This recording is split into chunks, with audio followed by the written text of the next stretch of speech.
एक व्हिडिओला ट्रोल करत खासदार साहेब असं म्हणत आहेत की यामध्ये भाजपचे संस्कार दिसले. नेमका काय प्रकार घडलेला आहे, तिथं काय घडलं होतं नेमकं? हे पहा, तिथं पाहणारी जनता उघड्या डोळ्यानं बघत होती आणि आमच्यापाशी पण काही व्हिडिओ क्लिप आहेत, ऑडिओ क्लिप आहेत. आम्ही त्या प्रसारित केलेल्या नाहीत का तर आमच्या समोरचे काय पातळीचे आहेत आम्हाला माहिती आहे. आम्ही लवकरात लवकर ते प्रसारित करू आणि धाराशिवची जनता, जिल्ह्याची जनता जाणते आहे ते दाखवून देईल जनता मताच्या रूपात यांना की यांचे संस्कार कुठल्या खालच्या दर्जाचे आहेत. ती आमच्यापाशी पण व्हिडिओ आहेत. आम्ही काही कारणास्तव आम्ही ते ठेवलेत.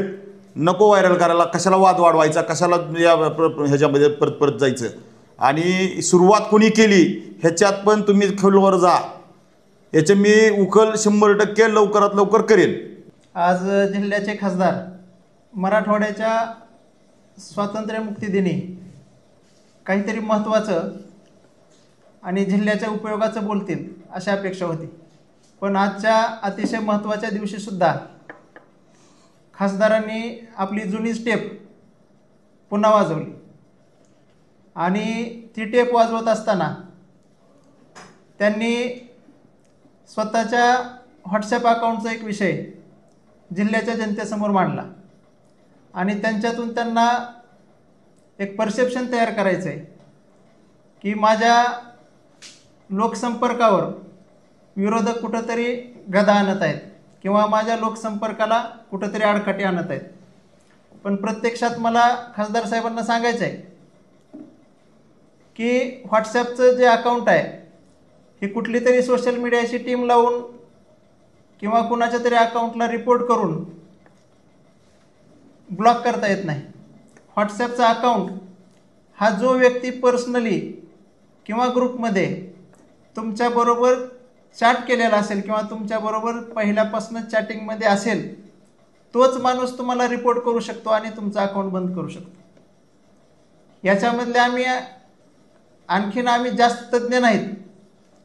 पण तुम्ही जो आरोप केला आहे त्या आरोपाच्या अनुषंगानं आम्हीसुद्धा सायबर पोलिसांना विनंती करू, माहिती सूचना यंत्रणेला सुद्धा आम्ही विनंती करू की खासदार साहेबांचं अकाउंट ताबडतोब चालू करून द्या जर कुण्या कारणानं ते बंद पडलं असेल तर. प्रत्यक्षात आजच्या या दिवशी त्यांनी हा विषय का मांडला हे आम्हाला समजत नाही. किंवा कारण एका लोकप्रतिनिधीकडे एकच व्हॉट्सॲपचा अकाउंट किंवा पर्सनली एक अकाउंट आजच्या काळात नाही. इंस्टाग्राम आहे, फेसबुक आहे, दुसरे पण संवादाचे 10 माध्यमं उपलब्ध आहेत ज्याच्यातून की लोकप्रतिनिधी हा जनतेशी संपर्कात राहू शकतो. पण त्यांना नेमकं ह्या विषयातून कशाची सहानुभूती घ्यायची आहे हे आमच्या लक्षात येत नाही.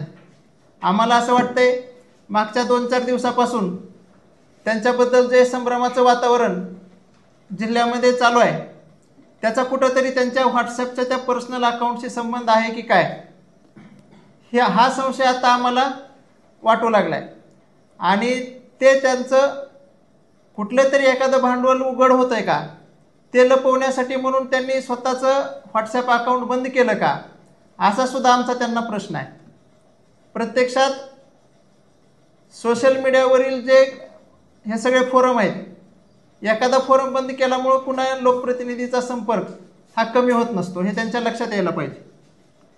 दुसरा महत्त्वाचा विषय व्हॉट्सॲप अकाउंटबद्दल बोलत असताना त्यांनी परत जुनी टेप तेरणा ट्रस्ट, तेरणा कारखाना ह्या सगळ्या विषयावर त्यांनी परत तोंडसुख घेतलं. आणि ते घेत असताना त्यांनी सांगितलं की तेरणा ट्रस्टमध्ये कुणाचे तरी ॲडमिशन, कुणा शेतकऱ्याचे ॲडमिशन होत नाही, कुणाचे ॲडमिशन होतात, कुणाचे नाही. मला त्यांना एवढं सांगायचं आहे की त्या तेरणा ट्रस्टच्या माध्यमातून जिल्ह्यातल्या हजारो रुग्णांचे उपचार हे मोफत केले जातात आणि ह्याचा प्रत्यय ह्या जिल्ह्यातल्या अनेक लोकांना आलेला आहे. तेरणा ट्रस्ट आणि तेरणा कारखाना हे दोन्ही विषय वेगवेगळे आहेत. तुम्ही ज्यांना म्हणत होता 2006ला तुम्ही राजकारणात आला, पण 2006 पासून 20 वर्षामध्ये तुम्ही खासदार म्हणून स्वतः एकाही वेळी तेरणा ट्रस्टचा काही संबंध तेरणा कारखान्याशी आहे हे पुराव्यानिशी समोर आणू शकलेला नाही. तरीसुद्धा तुम्हाला कुठंतरी आदरणीय राणादादांच्यावर टीका करण्यासाठी हा तेरणा ट्रस्टचा मुद्दा तुम्हाला काढावा लागतो. दुसरा महत्त्वाचा तुम्ही बोलले आज खासदार साहेब बोलले की ह्यांना जो माज आलेला आहे हा पैशाचा माज आहे. मला त्यांना सांगायचं आहे की 2006 पासून 2020 पासून आदरणीय राणादादा जिल्ह्याच्या राजकारणामध्ये काम करतात. त्यांचं बोलणं कसं आहे, त्यांचं वागणं कसं आहे आणि त्यांनी एकूण ह्या जिल्ह्यातील सर्वसामान्य माणसाबरोबर त्यांचा संपर्क कसा ठेवलेला आहे, हा संपर्क आज कसा ठेवलेला हे पण जिल्ह्याला माहिती आहे.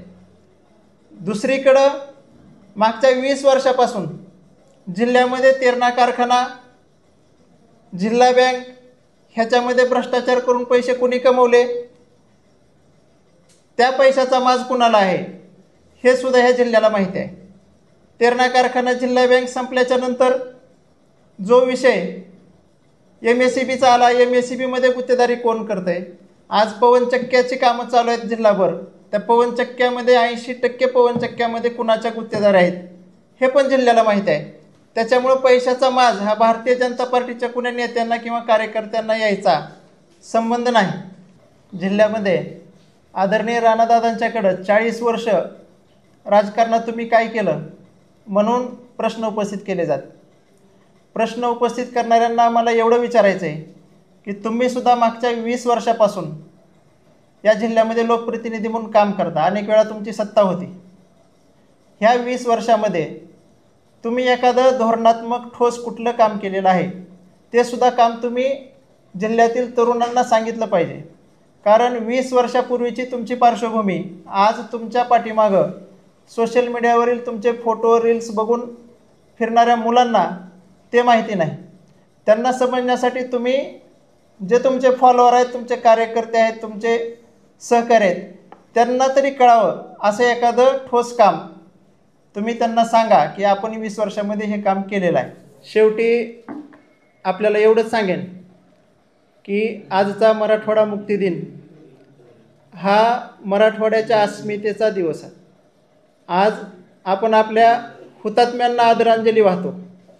आजच्या पवित्र दिवशी खासदारांनी असं घाणेरडं राजकारण करणं म्हणजे हा हुतात्म्यांचा अपमान आहे असं आम्ही मानतो.